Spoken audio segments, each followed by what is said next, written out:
Hello అందరికీ నమస్కారం. నేను స్వాతిని. ఈరోజు మనం విజయవాడలో ఉన్న గాంధీ హిల్కి వెళ్ళాం. ఇది మహాత్మా గాంధీ గారి స్టాచ్యూ. విజయవాడలోని అద్భుతమైన వ్యూ పాయింట్ ఇది. ఇక్కడ నుండి విజయవాడ చాలా అందంగా కనిపిస్తుంది. ఈవినింగ్ టైంలో లైట్స్తో చాలా అద్భుతంగా కనిపిస్తుంది.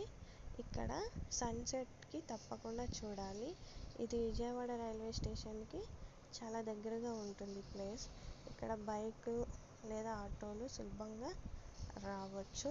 ఇక్కడ పార్కింగ్ అండ్ ఎంట్రన్స్ ఫీజు కూడా చాలా తక్కువ అన్నమాట. చిన్నపిల్లలు ఆడుకోవడానికి పార్కు కూడా ఒకటి ఉంది. ఫోటోలు రీల్స్ తీయడానికి చాలా best place Gandhi hill. Gandhi hill start అయింది 1968లో. ఇది భారతదేశంలో మొదటి మెమోరియల్ ప్లేస్ అన్నమాట. స్టాచ్యూ వచ్చేసి 15.8 మీటర్స్ల ఎత్తైన గాంధీ స్టాచ్యూ ఉంది. ఇక్కడ గాంధీ మ్యూజియం కూడా ఉంది. ఇందులో ఆయన జీవిత విశేషాలు, ఫోటోలు, పుస్తకాలు ఉన్నాయి.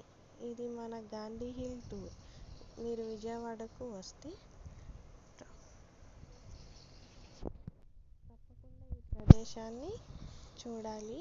అండ్ నాకు చాలా లేట్ అయిపోయింది, అందుకే నేను చాలా షార్ట్ వీడియో తీసాను అన్నమాట. నెక్స్ట్ టైం వెళ్ళినప్పుడు ఫుల్ వీడియోతో మ్యూజియం ఇంకా ట్రైన్ కూడా ఉంటుంది. ఆ ట్రైన్, మ్యూజియం అన్నీ నేను మీకు నెక్స్ట్ టైం షేర్ చేస్తాను. ఓకేనా? బాయ్. Thank you.